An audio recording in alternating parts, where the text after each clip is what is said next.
Right now, 7, a tight-knit community in East Texas is getting ready to say goodbye to 2 young brothers taken too soon. We'll show you how Wascom is honoring their memory coming up.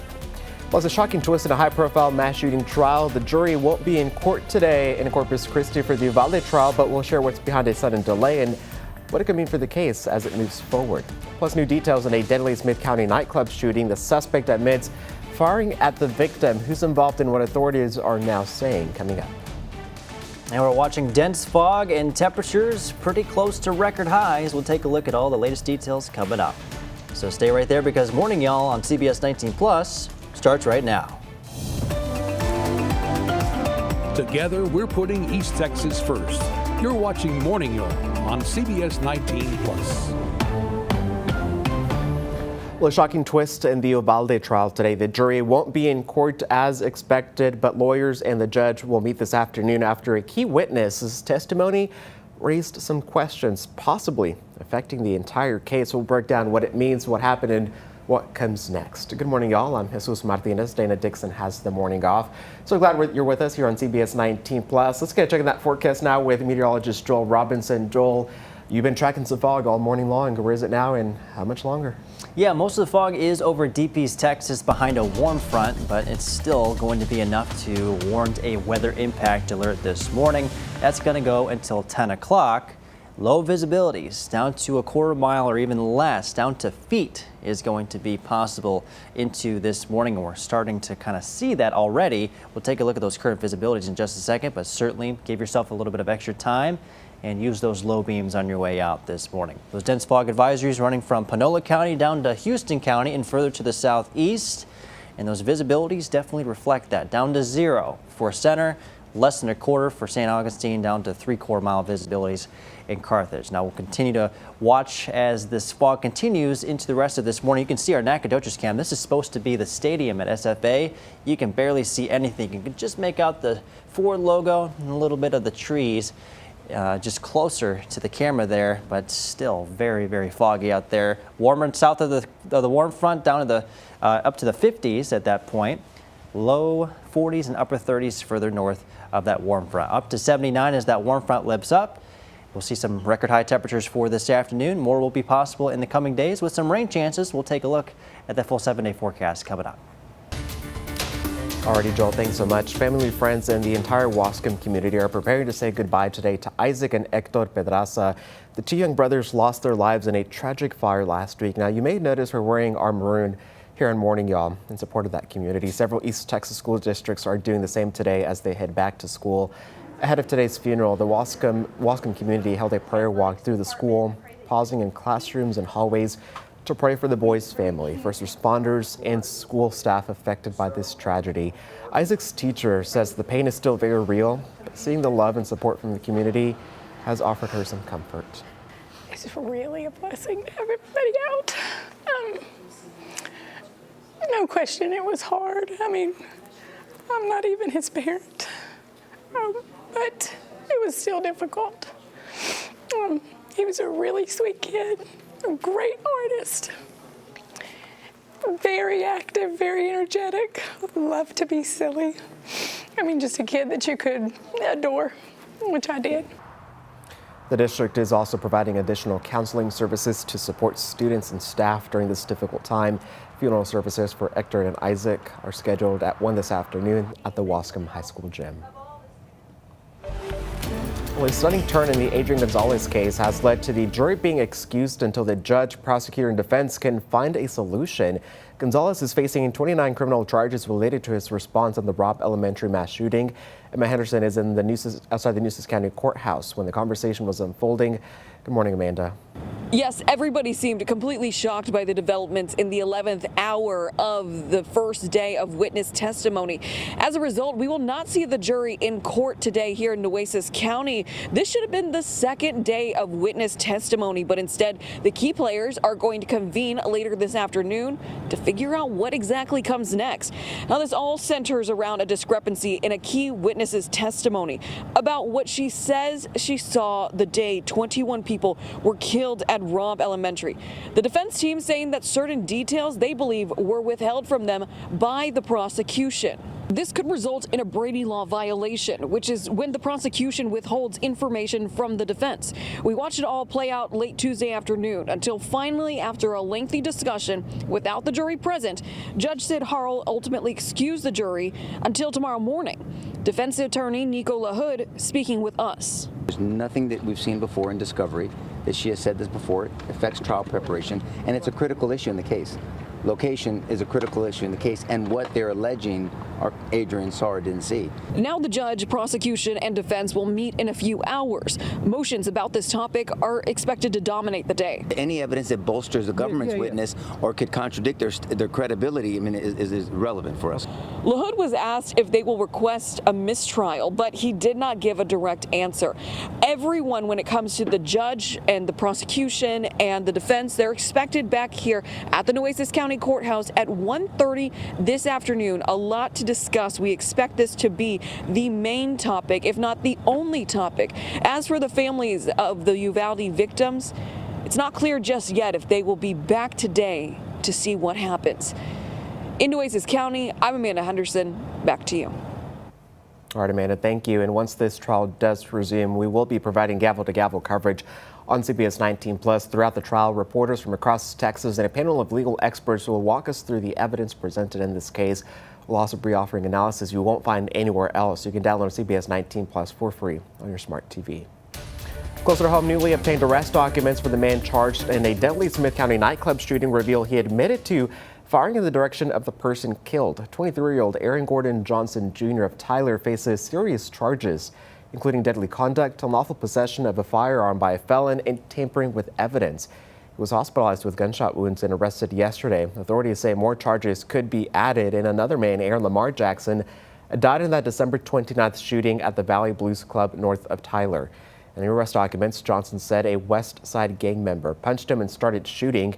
After being shot in the foot, Johnson said he blindly shot toward where he heard gunshots coming from. He also admitted to throwing the gun he had while being driven to the hospital. Sheriff Larry Smith says he is not blaming the club for what happened, but rather says he says there is a need to clean up gangs in Smith County. One person is in custody and two others are still on the run after a stolen vehicle chase in Polk County. Sheriff's deputies say they responded to a report of a stolen vehicle from Harris County, that's in the Houston area, spotted in the Unalaska area yesterday. When deputies tried to stop the vehicle, the driver took off, leading to the chase. That vehicle was later found abandoned in the Wells Landing area. Investigators identified three suspects: Christopher Brick, Brandon Dunaway, and Delray Toller. Dunaway has since been arrested, while Brick and Toller are still on the run, believed to be in the Wells Landing or Brentwood Bend area. 7:09 now. Longview ISD is mourning the loss of a woman who shaped the district for generations. Doris McQueen spent decades working behind the scenes and left a legacy so lasting a school still carries her name. CBS 19's Robert De La Garza takes a look back at her life defined by service. For decades, Doris McQueen walked the halls of Longview ISD, not as a teacher, but as the district's trusted bookkeeper. No chalk, no lesson plans, but still, she helped shape countless minds. She loved everything about Longview ISD. She cared a lot for the employees she worked with. I think she impacted their lives greatly. Diane Childers and her husband worked alongside McQueen at the district, and when the workday ended, she was just steps away.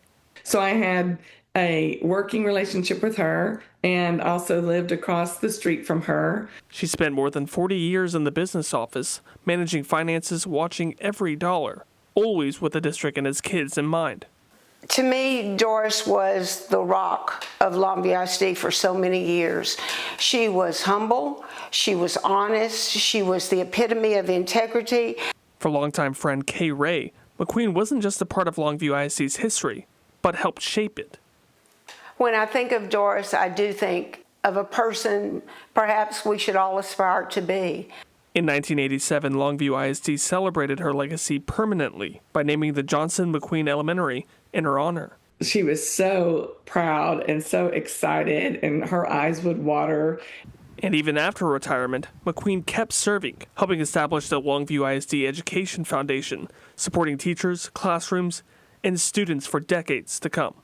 Today's teachers are benefiting from really honest, good people like Doris wanted the very best for Longview Independent School District. Though she never had her own children, Ray and Childers say that to many students, she was like a grandmother. Love for the community. That's what kept Doris McQueen going. Love of students, and I think just in general, love of people. McQueen passed away on New Year's Day at the age of 95, leaving behind a legacy not defined by recognition, but by quiet dedication. I hope she's remembered as the cornerstone on which we have built over the years a great school district. A life spent serving in a name that will continue shaping Longview ISD for generations. For CBS 19, I'm Robert De La Garza.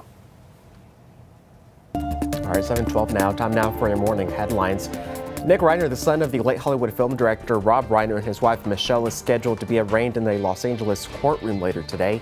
Nick is charged with 2 counts of first-degree murder and the stabbing deaths of his parents in their home last month. Now, if convicted, he faces life without parole or even the death penalty.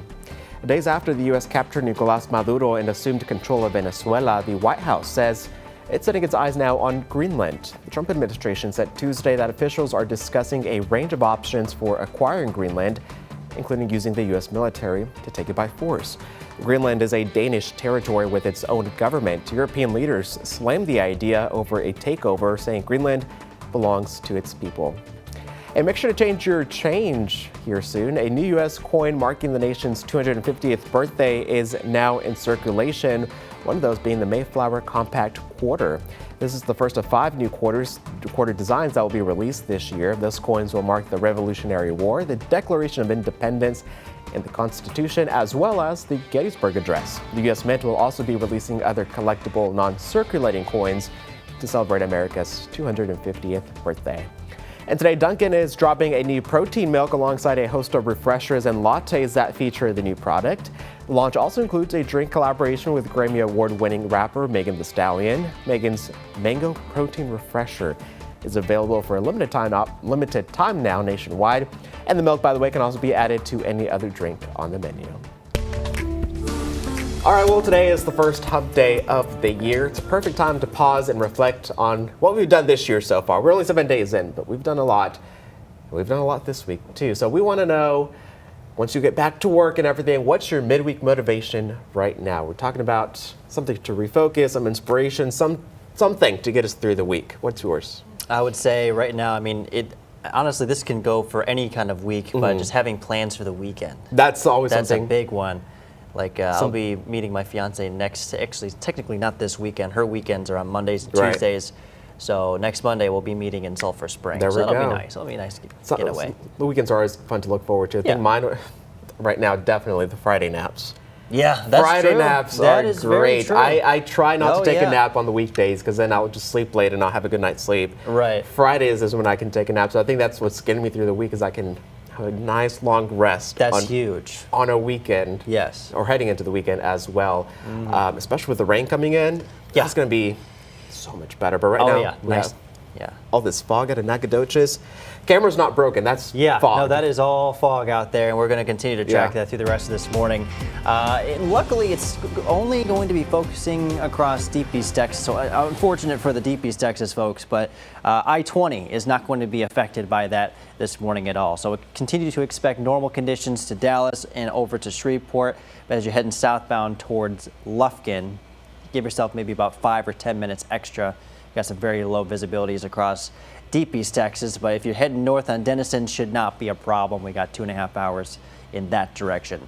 55 minutes at this point from Jacksonville to Nacogdoches, 40 minutes from Tyler to Longview, 55 from Tyler to Palestine, and 45 from Tyler to Athens. Here's a latest look at visibilities. Down to 0 in Center, 3/4 mile visibilities in Lufkin, down to less than a quarter for St. Augustine. Some very dangerous numbers. Again, this is behind a warm front, so we got some very warm and moist air, and because of that we have that chance, and we're already seeing this, of some dense fog for this morning. I am giving you yellow lights until 10 o'clock. Temperatures in the upper 40s, even close to 60 just south of that warm front. Once that warm front lifts into the area for this afternoon, we'll be up into the upper 70s, but should be nice and clear for your afternoon commute. All right, Joel, thanks so much. 7:16 this morning. Texas baker is turning her passion into a purpose, competing for a national title that could change her life and help her family as well. Juliana Jackson shows us how the entrepreneur is proving that with hard work and community support, you can achieve your goals. In this kitchen, Raquel Rivera is creating edible art. I was always intimidated of meringue, and I decided, you know what, I'm just going to take a year and I'm just going to keep making meringue until I have mastered it. Today, she says 1,000 meringues later, she mastered it. Rivera started her business Meringue Dreams, specializing in gluten-free and dairy-free desserts. Are fully customizable. I do different flavors, I do different colors. But what makes her business special isn't just the desserts. I love that I get to demonstrate my baking skills to my kids. They get to try it and taste it and be my little judges. Riviera is a top 5 finalist in the Greatest Baker competition, a nationwide contest where the winner receives $10,000, a feature in Bake From Scratch magazine, and the chance to meet celebrity baker Buddy Velastra. But there's something even more important to her about this competition. It supports the families who have cancer patients that are typically their children, and it helps to relieve that financial burden from them when they're going through treatments. The competition benefits the Andrew McDonough B+ Foundation, which provides financial and emotional support to families with children battling cancer. Knowing that I get to bake for a cause is something that just brings me so much joy. Riviera says she wouldn't be in the finals without her community and family. To not just support a local entrepreneur, but also this amazing organization that is helping other families with children who are fighting and trying to survive cancer. All right, 7:17 this morning, rivalries and big plays and comebacks. East Texas high school basketball is on fire as we inaugurate our Tip-Off Tuesday special. With all those highlights after the break.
It's time for CBS19 Sports. This is the biggest basketball game in East Texas. Yo, they are fun to watch. Through for a huge district win. A runaway train. She gets the hoop. Same spot. Why not?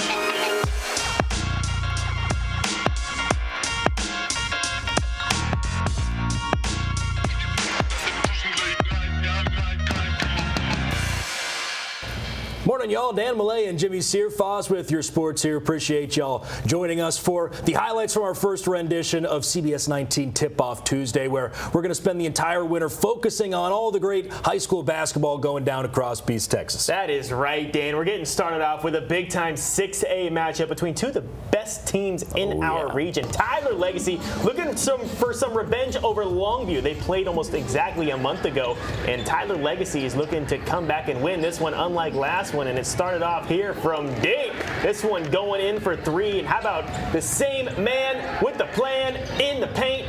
Scoring there. Longview needing some momentum. Jaden Tieski with the steal, keeping things moving, picks up the and one here the hard way. There's 2 going for 3. Longview getting a little movement now. Campbell leaving good from mid-range. Hey, this kid was showing out all night. Bryson Sanders. Keep an eye on that name. Defense, offense, he was everywhere, putting it in the basket there. The ball movement there for Tyler Legacy, though. Big time factor in the game. Hey, how about KJ Cyrez for the paint, in the paint, 4-2. Longview loses this one. Legacy gets their get back 62-43. Closer to home, Chapel Hill hosted Henderson. Bulldogs were looking to improve to 18-2 last night. They got going right from the tip. KJ Anderson works inside and zips it to Marquise Collins for the easy deuce. Lions had the early answer from Aiden Perry, though. The lefty cans the right wing Trey ball on the other end. Anderson penetrates once again, but he'll take it himself this time. The smooth lefty layup is good. In transition now, give it to the big man. Anthony Smith receives it from Ryder Steele, and the 6'9 junior rises and throws it down with authority. How do you follow that up? This is how you follow it up. Isaiah Mayfield says, I got that in my bag too. Two-hand baseline flush. Now check out the handle on Collins. Drives left, crosses right. The long two is good. Bulldogs were on a mission last night. Another fast break opportunity for the Hill. Anderson to Collins, lobs it up to Mayfield. Can't dunk it home, but the finish through contact is good. Henderson not laying down, though. Vince Howard drains the three, but the Bulldogs would maintain control to win their 18th game of the season, 70-53. Hey, let's get down to Gladewater. Bears taking on a solid Troop team, and off bat you could tell why they were doing so well. How about this? Getting the put back for his teammate here, making it look easy. Number 22 continuing the streak for 2 there. Hey, there's a reason for number 2 for Troop's dominance early in this one. Carter Graves was knocking him down from that spot all night. Braxton Barton here getting into the lane, putting that one in for 2. There's 2's wild here tonight. Hey, remember Carter Graves? He didn't hit this one, no. But hey, Burns right back there to put it back. Hey, deuce, all over the place. How about some redemption, though? This one's for 3 off the corner. That's 3 for 3. Troop was cooking early in this one. Gladewater looking to get something going to stop the bleeding. They find Morgan down in the key. Sparked a big-time comeback with this one or something. Gladewater comes back, wins this one, 53-44. And finally, in a private school rivalry matchup, All Saints making the short trip to take on Bishop Gorman. Crusaders up 15-12 after a quarter. Home team on the run. Bo Bender can't finish the first time, but he gets his own rebound and gets the second chance to go. Bishop Gorman continues to work the offensive glass here. Nate Clausen collects the miss from E.J. Kopic and puts it back up and in. Trojans not going down without a fight as Emerson Hadnot fights his way inside and gets the lay-in to go through contact. Crusaders back to work, though. Here's Clausen on the interior with the baby hook. Just drops it in over the defender, making it look easy inside. Now making it look easy outside. Jalen Miles lines up and cashes the wing 3 and shows some love to the crew student section. Bishop Gorman turning defense into offense this time as Kopic intercepts the pass and finishes high up near the rim on the other end. Later on, same spot from 3, different shooter. This time Bender drains it. All Saints still battling. Kaz Franks fights for 2, but in the end, Bishop Gorman went on to win it 72-67. Oh man, what a tip-off Tuesday. What a tip-off Tuesday. Expect lots more of that, hopefully. Can't wait for next week's tip-off Tuesday. Can't wait. Jimmy, do you want to do the thing? Oh yeah, morning y'all. Morning y'all. Back to y'all. Got it. All right, we're about to step away for a quick moment and we'll do our over-the-air broadcast with a quick news update. We'll be right back here on CBS 19+.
Good morning, y'all. Thank you so much for joining us for this news update. I'm Jesus Martinez. Family, friends, and the entire Wascom community are preparing to say goodbye to Isaac and Hector Pedraza, the two young brothers who lost their lives in a tragic house fire last week. You may notice we're wearing our maroon here on Morning Y'all in support of that community. Several East Texas school districts are also doing the same today as they head back to school. And ahead of today's funeral, the Wascom community held a prayer walk through the school, pausing in classrooms and hallways to pray for the boy's family, first responders, and school affected by the tragedy. Isaac's teacher says the pain is still very real, but seeing the love and the support from the community has offered comfort to her. It's really a blessing to have everybody out. No question, it was hard. I mean, I'm not even his parent, but it was still difficult. He was a really sweet kid, a great artist, very active, very energetic, loved to be silly. I mean, just a kid that you could adore, which I did. The district is also providing additional counseling services to support students and staff during this difficult time. Those funeral services for Hector and Isaac are scheduled at 1 this afternoon at the Wascom High School gym. Well, it's a big moment for Bullard ISD classes today. Students will be starting at our brand new Bullard Middle School. 7th and 8th graders will walk into the doors of the state-of-the-art campus for the very first time. After years of planning and anticipation, the building is finally ready. Extra classrooms, modern learning spaces, and room to grow. District leaders say this isn't just a bigger building, it's actually part of a campus that matches the top-notch education students are already receiving. The new school is part of a $103 million voter-approved bond designed to keep up with Bullard's rapid growth, ease, and overcrowding and give students the space they need to thrive. All right, let's get a check at that forecast now with Joel. Quite chilly this morning and foggy as well. Yeah, it's chilly for some of us, a little bit warmer just south of this warm front that we're tracking here across deep East Texas. That's what's giving us some of these foggy spots. We do have dense fog advisories in effect from Panola County all the way down to Houston County and further to the southeast. Again, that's going to go until 10 o'clock this morning for visibilities down to less than a quarter of a mile. Definitely want to make sure you are being very careful on your way out this morning. Now for this afternoon, got a mix of clouds and sun, upper 70s, low 80s. Then we'll drop down into the middle to upper 60s for Thursday. We will have a chance for maybe a few scattered to isolated showers, and I think the better chance of rain will be further to the north. But as we continue on through our Thursday, just expect maybe a few clouds and perhaps a few showers as well. And the better chance of rain will arrive into the forecast as we head into Friday. Temperatures on Thursday, on the other hand, upper 70s, low 80s once again. Upper 60s to start your Friday. Then we'll end up with some showers and thunderstorms. Some could be pretty heavy at times, maybe even including some gusty winds as well. So we're going to really keep an eye on that as we go through your Friday. I do have a weather impact alert declared for Friday. And then a cold front will slide through. We'll see temperatures down to the 50s for the weekend and beyond.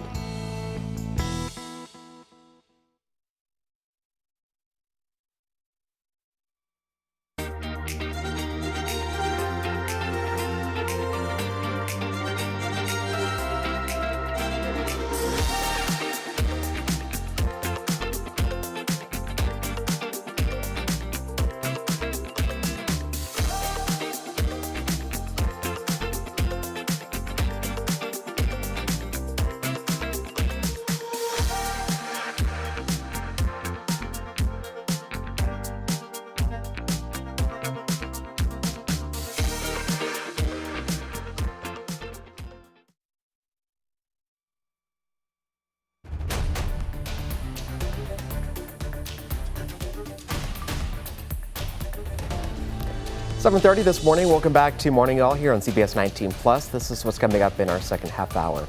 A shocking Hollywood tragedy. The son of legendary director Rob Reiner faces arraignment today, charged in the brutal killings of his parents. That we'll have the latest coming up.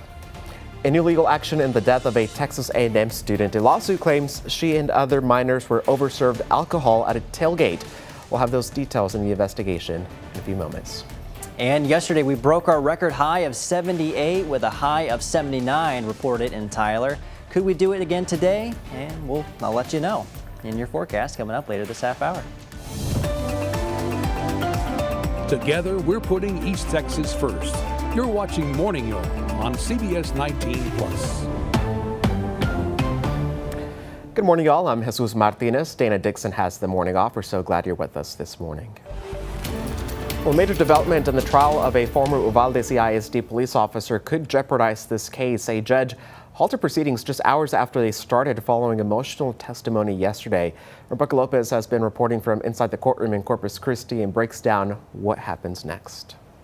After a day filled with emotional testimony, it took a dramatic turn. Defense attorneys say that a key witness changed her testimony and that prosecutors may have known about it and did not disclose that, raising questions about a possible Brady violation. Brady requires that prosecutors turn over evidence that could help the defense. If the judge agrees, this could possibly lead to a mistrial. On the first day of testimony, jurors were walked step by step through the moments when gunfire broke out outside Robb Elementary.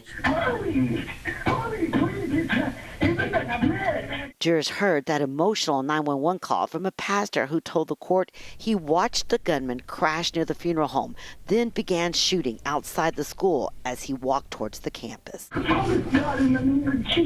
it was the final witness of the day who shifted the direction of the trial and set off a tense exchange in court. A teacher testified she saw the man dressed in black carrying a long rifle on the south end of the school, a detail prosecutors acknowledged she had never previously reported publicly. You understand how we would be surprised that she testified that she saw him. Defense attorneys say the testimony places Gonzalez in the same area as the shooter, directly conflicting with where they say he was during the attack. So that would be an important thing for us to know before we started this trial. Defense attorneys pressed prosecutors arguing the witnesses may have shared that information months ago and questioned why it was not turned over before trial. Had you ever heard her say that she had seen him either going into the south side of the building or approaching the south door? No. Prosecutors responded that the statement was never formally documented and did not stand out at the time. When we were prepping these witnesses, I was running a law office, and so I was in and out of interviews. So I can't say that she said that and I, like, oh my God. You know, it wasn't that type of reaction for me, so that's the best I can say. Defense attorney Nico LaHood said the defense believes prosecutors were aware of the statement as early as December and that failing to disclose it is serious. Then the problem that's more troubling is the fact that she told them in December, and they've acknowledged that. And they didn't turn that over. This trial is something the victims' families have been waiting for a long time. The latest developments have left the families concerned and worried that justice might be delayed. There will be a hearing today where attorneys are expected to hash out all of the allegations about a possible Brady violation outside the presence of the jury, and then a judge was going to determine what happens next. We'll bring you the latest. In Corpus Christi, I'm Rebecca Lopez. Back to you. All right, Rebecca, thank you. And once this trial does resume, we will be providing gavel-to-gavel trial coverage on CBS19+. And throughout this entire trial, reporters from across Texas and a panel of legal experts will walk us through the evidence presented in this case. We'll also be offering analysis you won't find anywhere else. Make sure to download that CBS19+ app for free on your smart TV. Appearing in court today is the man Los Angeles authorities alleged stabbed and killed legendary Hollywood film director Rob Reiner and his wife of more than 35 years. The couple's son, 32-year-old Nick Reiner, set to be arraigned on charges for murder of his parents. Maribel Gonzalez brings us the latest from Los Angeles. Hollywood director Rob Reiner and his wife, producer Michelle Singer Reiner, were found stabbed to death inside their Brentwood, California home on December 14th. There were two deceased individuals inside of the residence. 2 days later, the LA County District Attorney's Office charged the Reiner's 32-year-old son, Nick Reiner, with 2 counts of first-degree murder with a special circumstance of multiple murders. Prosecuting these cases involving family members are some of the most challenging and most heart-wrenching cases that this office faces because of the intimate and often brutal nature. Nick Reiner's charge also include a special allegation that he used a dangerous weapon, a knife. These are some of the most serious charges that a DA's office can bring against anyone. Attorney Alan Jackson is representing the Reiner's son. Jackson has fought for high-profile clients, including former Hollywood movie mogul Harvey Weinstein, and most recently, Karen Reed, who was acquitted of second-degree murder and manslaughter charges last year in the death of her Boston police officer boyfriend. Jackson asked the public to respect the judicial process for Nick Reiner's case. During this process, you allow the system to move forward in the way that it was designed to move forward, not with a rush to judgment, not with jumping to conclusions, but with restraint and with dignity. Conviction on Nick Reiner's charges carries a penalty of life in prison without parole or the death penalty. In Los Angeles, I'm Maribel Gonzalez reporting. Closer to home now, a Lufkin man will now spend more than 8 years in federal prison for defrauding East Texans out of more than $9 million. Matthew Thrash pleaded guilty to 2 counts of wire fraud and was sentenced yesterday. A federal judge also ordered him to pay more than $8.1 million in restitution. Investigators say he took money from more than 100 victims through fraudulent investment schemes, fake business deals, and improper COVID relief loans, including a Paycheck Protection Program loan.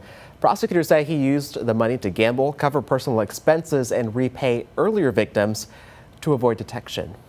Meanwhile, a gunfire scare at a Longview Amtrak station has now led to a long prison sentence. An Arkansas man will spend the next 18 years behind bars for opening fire inside the station last year. Joshua Lawson was arrested in January of 2025 after investigators say he walked into the station and fired a weapon, though no one was hurt. He was initially charged with 3 counts of deadly conduct and unlawful possession of a firearm by a felon, and later indicted on aggravated assault with a deadly weapon. Court records show Lawson pleaded guilty, and a judge sentenced him to 18 years in prison. Meanwhile, Trinity County officials are taking steps to address a long-standing problem at the county jail. The county approved a contract with neighboring Angelina County to buy 40 guaranteed inmate beds each day, helping ease overcrowding that recently put the jail out of compliance with state regulations. Sheriff Wallace says the cost is going to be about $75 per inmate a day. It's about $3,000 total a day, or more than $1 million a year. Sheriff Wallace also warned that plumbing and age-related issues at the jail remain unsolved, making this a temporary, though necessary, solution. He calls it a step forward, but stresses that more long-term action will be needed to fully resolve the problem. Across Texas now, new developments in the investigation to the death of a Texas A&M student. A lawsuit has now been filed. Houston-based attorney Tony Busby provided an update in the case involving Brianna Aguilera yesterday. Busby, who represents Aguilera's family, said a lawsuit has been filed against the Austin Blacks rugby team and the UT Latin Economics and Business Association.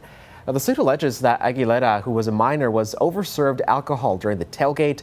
And Busby says other minors were also overserved. Austin police also released a statement yesterday emphasizing that the investigation remains active. The medical examiner will determine the official cause and manner of death.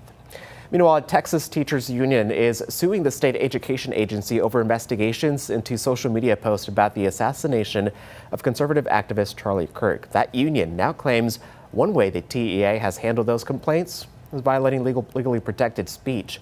The American Federation of Teachers says some educators are being unfairly disciplined. The union claims teachers were fired, placed on leave, or investigated after the Texas Education Commissioner, Mike Morath, urged schools to report certain social media posts to the TEA. Educators say the agency retaliated against protecting free speech. The TEA says it's investigating 95 complaints but has not sanctioned any teachers. A judge has yet to be assigned to this case. And make sure to stay connected with what's happening across the Lone Star State with Texas News Now. This is your daily statewide newscast with the top headlines, stories that matter, and weather from every corner of the state. You can catch Texas News Now streaming on CBS19 Plus weekdays at 11 a.m. or anytime on your smart TV.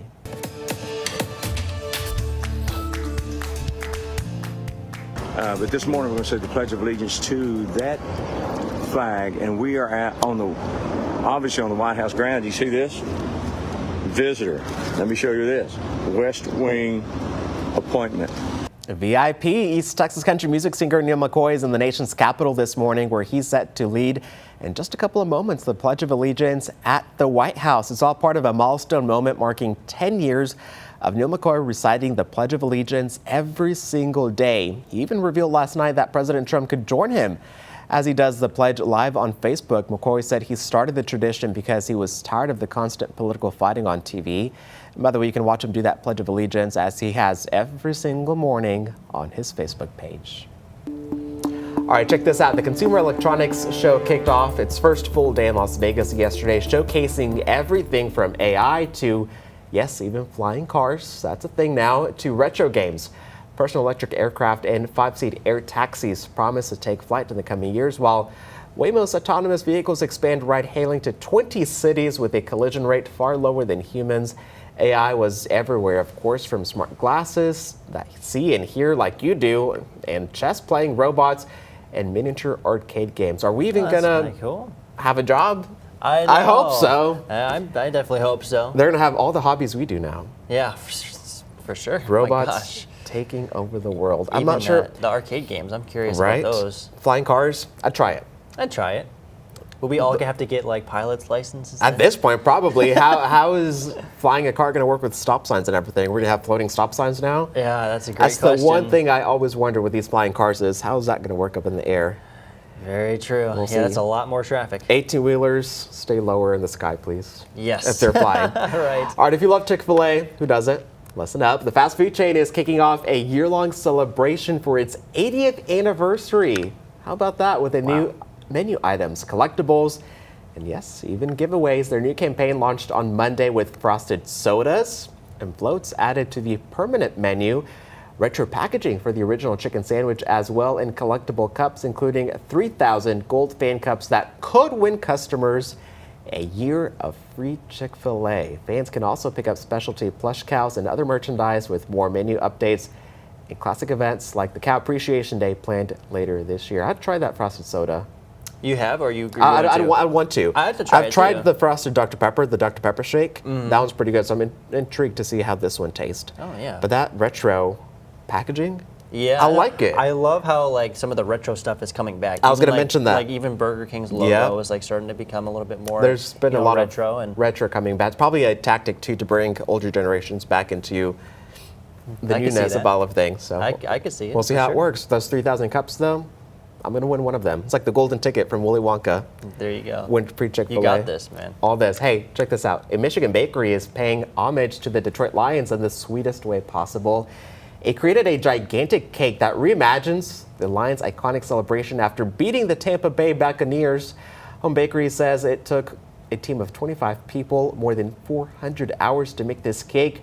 Wow. And it contains 65 pounds of fondant and 4 sheets of cake and 8 cases of Rice Krispie treats. That is a lot of sugar to capture every detail. The bakers hung it from the ceiling of their shop's window display where it will remain through the rest of the month, or as long as it stays intact, of course. Oh my gosh, that's a cake? So I'm wondering at what point do the ants come in and take it? That's my thing. Oh my gosh. Yeah, you gotta watch out for that. No, Especially if seriously, it's hanging, so obviously see, ants have a good access point from the ceiling going down and just bring the food back up. Right. Yeah, there's pretty strong little insects. Interested to see if they're also going to be giving away the cake, because after a while you'd think that bread would be stale. They're putting a lot of things on auction nowadays, or might as well.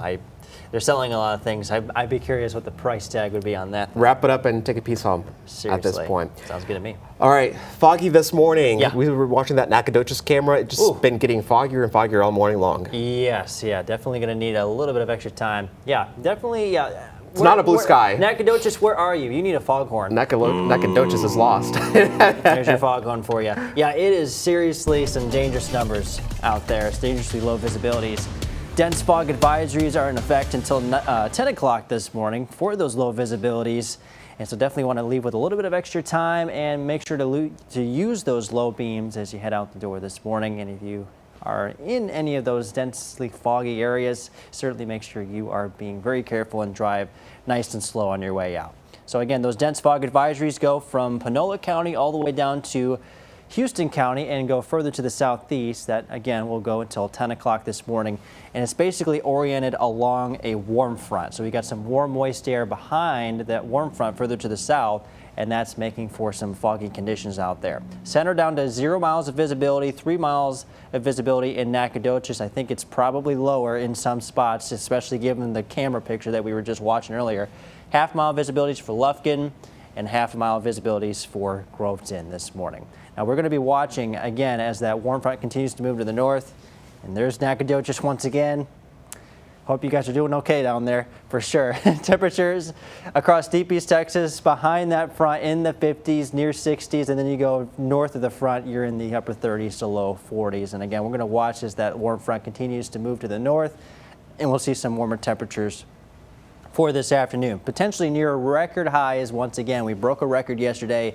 This could potentially tie the record for today, so we're going to really continue to watch that. There will be some cooler temperatures ahead of some, or I should say behind some rain chances heading into the next couple days. We'll break it all down coming up in your 7-day forecast. All right, Joel, thanks so much. Resolutions fail fast. We all know that. But experts say your phone might help you stick with one. Up next, the science behind it and how we can make 2026 a little bit better.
All right, some breaking news we're following for you this morning. The U.S. is moving to seize a Venezuelan-linked oil tanker known as the Marinera. That's according to CBS News. The vessel, previously called Bella 1, has been tracked for weeks as part of a pressure campaign following the capture of Nicolas Maduro. The tanker is sanctioned by the U.S. for transporting oil tied to Venezuela and Iran and is now sailing under a Russian flag.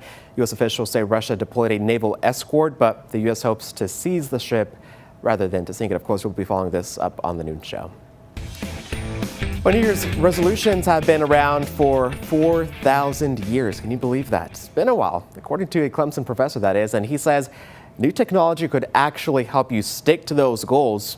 Actually this year, maybe, who knows, we'll see. Simone Roberts looked into some psychology tips that health experts say could help your resolutions actually succeed. If you've decided to create a 2026 New Year's resolution, then you're not alone. But consumer behavior specialists say there's a science to making those resolutions stick, and your brain might actually be working against you. If you remember that old 300-day Snapchat streak on your phone from checking in with your best friend every day, it might come in handy for a lasting resolution. If you miss a day of usage for one of the apps, then your streak is gone. But a broken streak doesn't mean you can't reach your goals. Apps are turning goal setting into a game with notifications to remind you to keep playing. The concept of streaks offers a visual for you to see how successful you've been so far. For some Low Country residents, that pressure to continue a streak is motivating. For others, not so much. And if you're looking at a long-term goal, might be better for you. Clemson professor Danny Weathers says the key to starting a resolution is defining one specific action to consistently do. Daily reminders can build lasting habits if that motivates you. Some people need more structure than other people, and so people who have a high need for structure are motivated to maintain their streaks because the streak does provide structure to their daily lives. When you think about the relationship between streaks and habits, it's a very complicated relationship. So a streak is a way to perform a behavior. And in many cases, people begin streaks with the idea of that behavior becoming a habit. See, I'm one of those people that needs to have a structured schedule throughout the day. Yes, I think I could definitely say the same. Especially with this schedule, it's like I got to do X, Y, Z at this time, at this time, at this time. Sometimes we stay late just because stuff happens. Yeah, just stuff happens, and that was really nice about coming back. Right. After that long break, back in the routine. Yes, it's early, but it's worth it sometimes because we have 6 hours to do whatever we want after work versus people who get off at 5, they have maybe 3-4 hours. So you make what you do out of it. They were talking about streaks. I think mine is my rings on my Apple Watch to close them. That's my motivation, to just have that satisfaction that they're all closed for the day. It's a good feeling, even if it's just something small. So yeah, no, I mean, just seeing that shape it's good. Satisfying. It is satisfying because complete the ring. Got to close them out. Yes. All right. Something we got to close out too is hopefully this fog moves away. Yes. Nacogdoches is down bad right now with fog. Oh, it's very bad. Yeah, no, the visibilities as we take a look at Deep East Texas is very bad. You can see it. Yeah, you can see that's not broken. That's actually 0-mile visibility fog in Nacogdoches.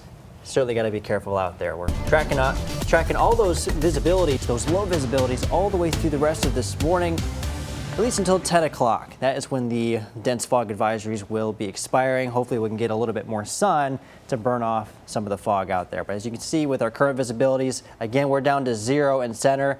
Nacogdoches down to 3. I think there are some spots that are a little bit lower than that, as we saw with the Nacogdoches camera, but less than 1/4 mile visibilities in St. Augustine and down to 1/4 in Crockett. And that's behind a warm front, which will eventually be lifting further to the north. We'll see a little bit more warmer temperatures as a result, and maybe a little bit more humidity as well. So we'll continue to watch that into this afternoon. We're watching a couple of waves here on our upper level map, one that's not really too noticeable. I think we could maybe get a couple of showers out of that for tomorrow, but I think most of the action will be happening over Oklahoma. And then we go into Friday with our next bigger wave here. This will have the better chance of producing maybe a few strong thunderstorms for us here in East Texas. Now, there's still a little bit of ingredients in place for tomorrow for there to be maybe 1 or 2 strong thunderstorms, although not too terribly confident in that. I think most we could probably see is probably a few showers at this point, but we'll keep you updated on that. But should we see anything, maybe 1 or 2 storms that could be pretty strong and severe with gusty winds, 60-mile-per-hour winds, 1-inch hail, and maybe 1 or 2 tornadoes.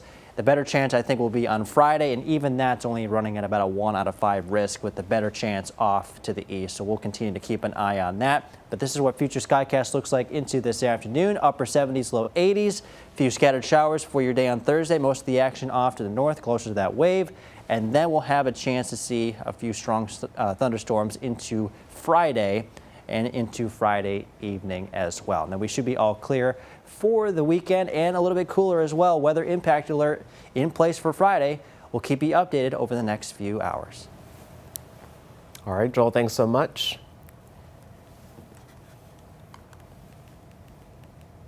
All right, about to step away for a quick moment while we do our over-the-air broadcast with a quick news update. We'll be right back here on CBS 19+.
Good morning, y'all. Thank you so much for joining us for this news update. I'm Jesus Martinez. Newly obtained arrest documents for the man charged in a deadly Smith County nightclub shooting reveal he admitted to firing in the direction of the person killed.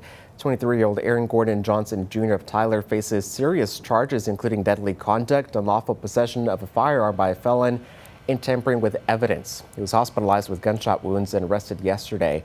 Authorities say more charges could be added, and another man, Aaron Lamar Jackson, died in that December 29th shooting at the Valley Blues Club north of Tyler. In the arrest documents, Johnson said a Westside gang member punched him and started shooting. After being shot in the foot, Johnson said he blindly shot toward where he heard gunshots coming from. He also admitted to throwing the gun he had while being driven to the hospital.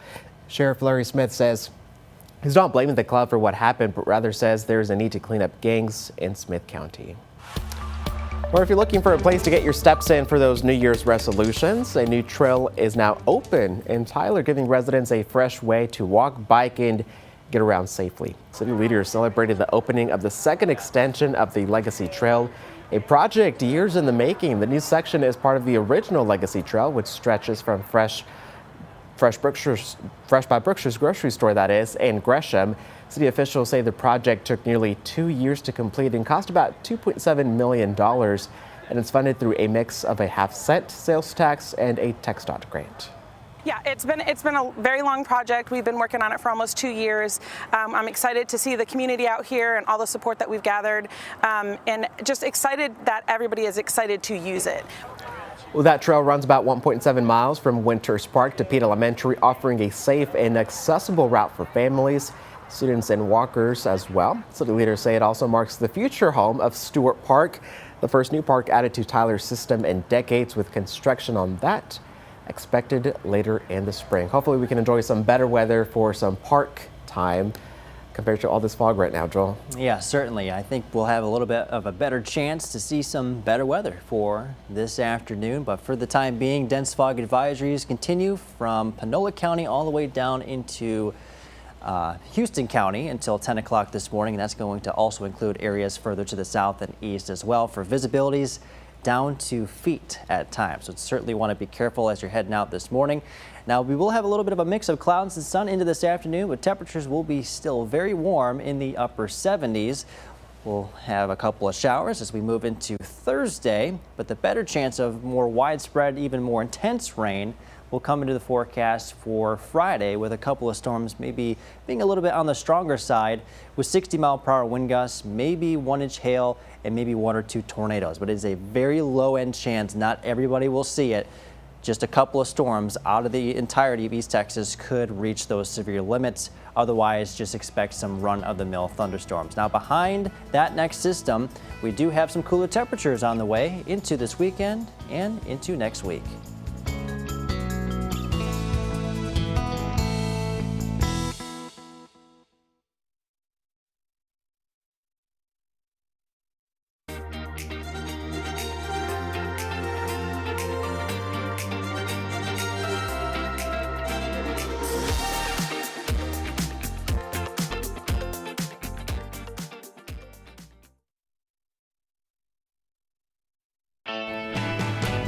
Eight o'clock this morning, news before you head out the door. The trial of a former Uvalde CISD police officer took a dramatic turn after emotional testimony prompted a judge to halt proceedings just after opening statements started yesterday. Defense attorneys say a key witness changed her story, raising questions about whether prosecutors failed to disclose crucial evidence, a potential violation that could lead to a mistrial.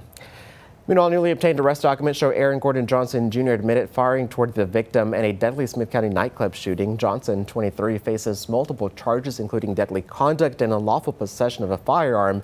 He was arrested by deputies yesterday. And Tyler residents have a new spot to walk, bike, and get around safely. The second extension of the Legacy Trail opened this week, stretching 1.7 miles from Winters Park to Pete Elementary. The $2.7 million project took nearly 2 years to complete and was funded through a half-sales cents tax and a TxDOT grant. All right, let's get a check of that forecast now with Joel. It is foggy out there. Yeah, very foggy across some parts of the area. We're taking a live look at our Nacogdoches cam. It is still, wow, yeah, you can't see anything at all. Man, it's really foggy still out there. I hope you guys are okay in Nacogdoches. Across deep East Texas, it is very, very foggy, and you can see the warm front that is making these fogging conditions happen. Draped across Deep East Texas, you can see temperatures near 60, actually 60 degrees right now in Lufkin, and then you go further north of that front, upper 30s to low 40s. Those current visibilities down to 0 in Center, less than a quarter-mile visibilities in St. Augustine, and down to a quarter in Crockett. We're going to continue to expect those conditions through 10 o'clock this morning, then the fog should be fading away for the afternoon. Very warm temperatures for this afternoon into the upper 70s for Thursday. A few isolated showers. A weather impact alert for Friday for the potential for maybe a few strong thunderstorms, and then some cooler temperatures in store for the weekend and beyond. All right, Joel, thanks so much. Hey, check this out. The Smithsonian National Zoo and Conservation Biology Institute in D.C., well, they have 2 new residents. Check it out. A pair of sloth bear cubs. They were born on December 7th in an off-exhibit den in the zoo's Asia Trail exhibit. They haven't been named yet. However, they're getting great care from their mom, Molly, around the clock. The bears won't be seen in public, though, for several weeks. They will stay in the den until the spring. Then they'll get to explore their habitat with their mom as well. How about that? Sloth bear cubs, huh? Wow. It's a slow start to the morning. Get it? That was a good one. That is a slow start. It is a slow start for them, at least, not for us. It's been busy here on Morning Y'all. But it sure has. Oh, man, to be a sloth, just to live life.